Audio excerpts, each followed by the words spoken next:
Thank you for listening to WBHM Digital Broadcasting out of Birmingham, Alabama. The time is 45 minutes after the hour. Welcome back to Ghost Talk Radio. With me as your host, Shelley Robertson. If you just tuned in, I invite you to all join me in chat at WBHM-DB.com, where you can ask me any question you might have. If you missed the first part of the show, no worries. You can catch the full show archive on Spreaker, Google Play, iTunes, and iHeartRadio at your leisure. So tonight, I've been talking about female serial killers and the history and hauntings that go along with them. And I tell you folks, while I am only able to cover just a few during tonight's broadcast, I will let you know there is no shortage of serial killers to talk about. You know, as we stated earlier, statistically, it is said that the men serial killers are more terrifying than women serial killers. However, I beg to differ. And after you listen to about a few of these tonight, what do all of you out there think about this? I'm thinking it to be kind of the opposite due to the fact that it could be your own mother who winds up killing you, or you might be at the hospital sick and trying to get well, while on the sidelines your nurse is actually poisoning you and watching your demise. The thought of these two scenarios seems pretty terrifying to me, because those are the people you should be able to trust the most. So, let's step up to a more modern day female serial killer, shall we, folks? And I'm sure you all will have heard of her. Most of you, probably. I mean, her case was sprawled across everything. I would say she is probably one of the most famous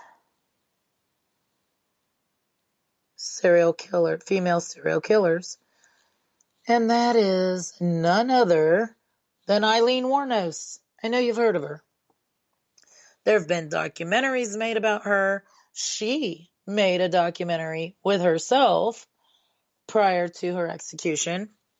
There's been movies and books, and her case is actually a classic on what makes a person become a serial killer.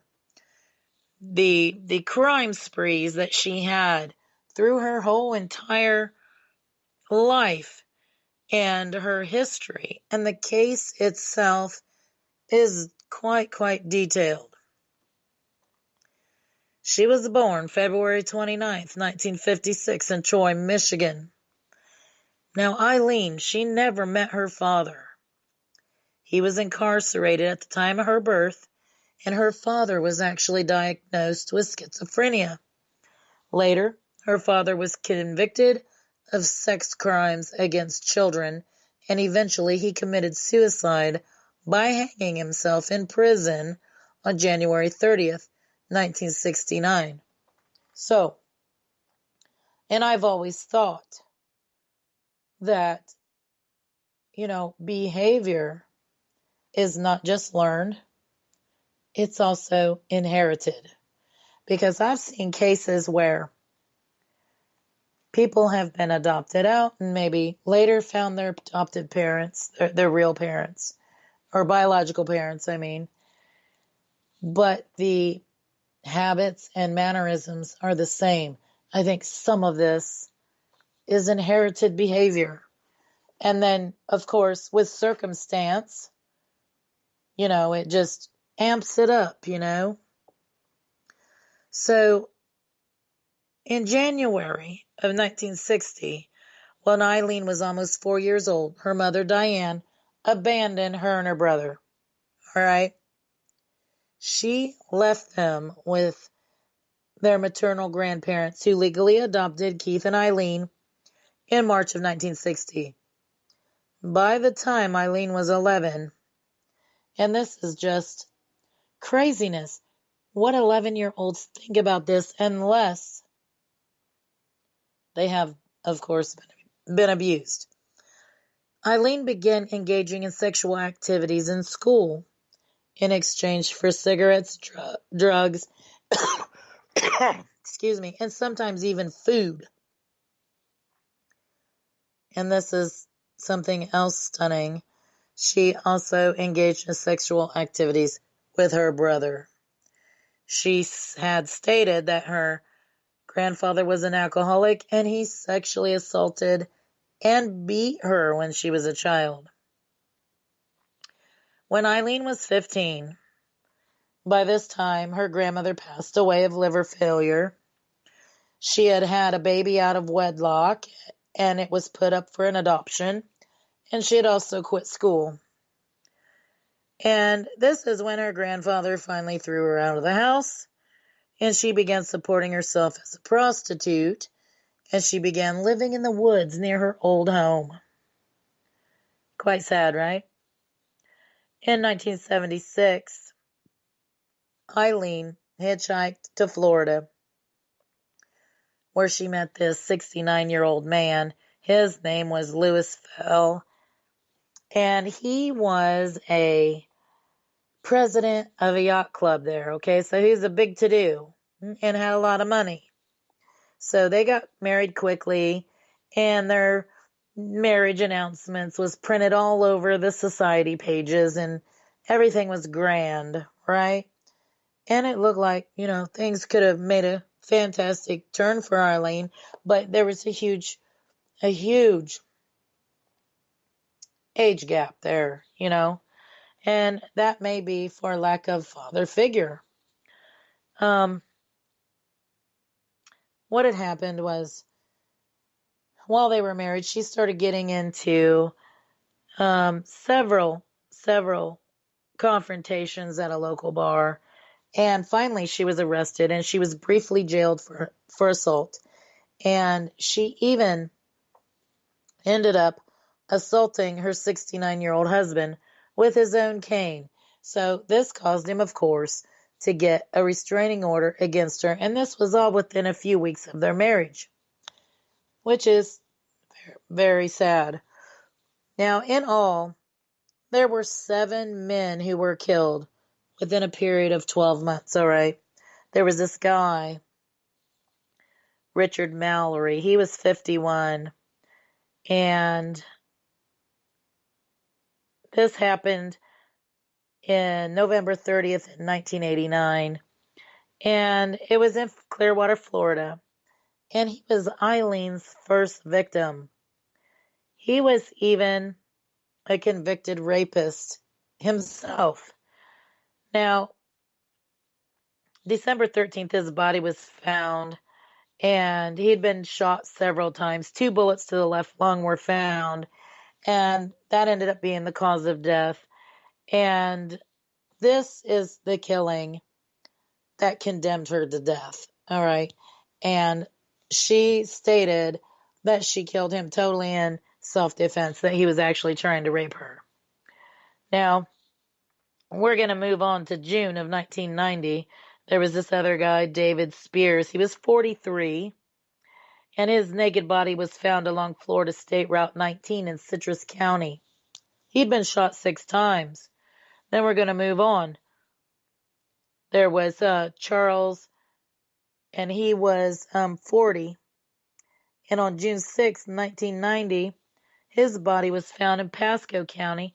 He'd been shot 9 times with a small caliber weapon. Moving on. Later on in June, Peter Sims, age 65, he went missing. On July 4th, 1990, his car was found in Orange Springs, Florida. This Tyria Moore girl, she was Warnos' girlfriend that Warnos had met at a hotel, and they got together. All right. She and Eileen Warnos, they were seen abandoning the car. Warnos' palm print was found on the interior door handle. This man's body was never found. Then there was Troy Burris, age 50. On August 4th, 1990, his body was found in a wooded area along State Road 19 in Marion County. He'd been shot twice. Then there was Charles Dick Humphreys. He was age 56, and on September 12th, 1990, his body was found in Marion County. He was fully clothed, and he'd been shot 6 times in the head and torso. Then, November 19th, 1990, Walter Antonio, age 62. His nearly naked body was found near a remote logging road in Dixie County. He'd been shot 4 times. January 1991, Warnos was arrested on an outstanding warrant at the Last Resort.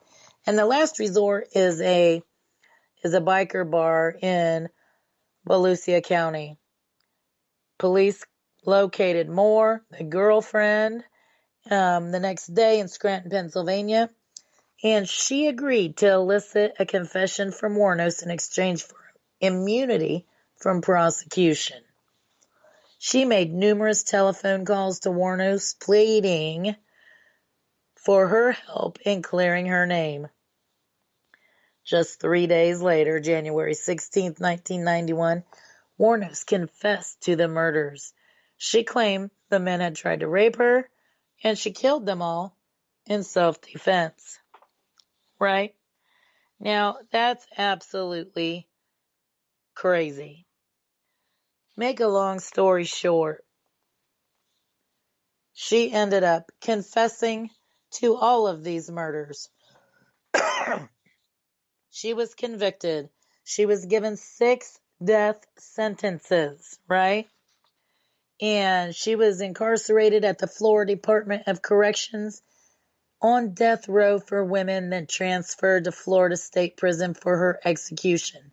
Her execution took place October 9th, 2002, and as you can imagine, there were reports of hauntings at all of the area locations where the victims' bodies were found, ranging from phantom gunshot noises to male voices, and even a couple of the locations, apparitions have been reported along the roadways or near the woods. And with that, I'll tell you a little bit about what's going on here at WBHM, our network. On Sunday nights from 8 to 10 p.m. Eastern, we have Fate Magazine Radio with host Kat Hobson. Monday nights at 8 p.m. to 10 p.m. Eastern, we have the Paranormal Pride Show with host Denise Pridemore. Wednesday nights at 8 p.m. to 10 p.m. Eastern, we have Paranormal Experience with Kat Hobson. They are all fantastic shows. I urge all of you to find a Ghost Talk Radio on Facebook, type us in the search engine, give our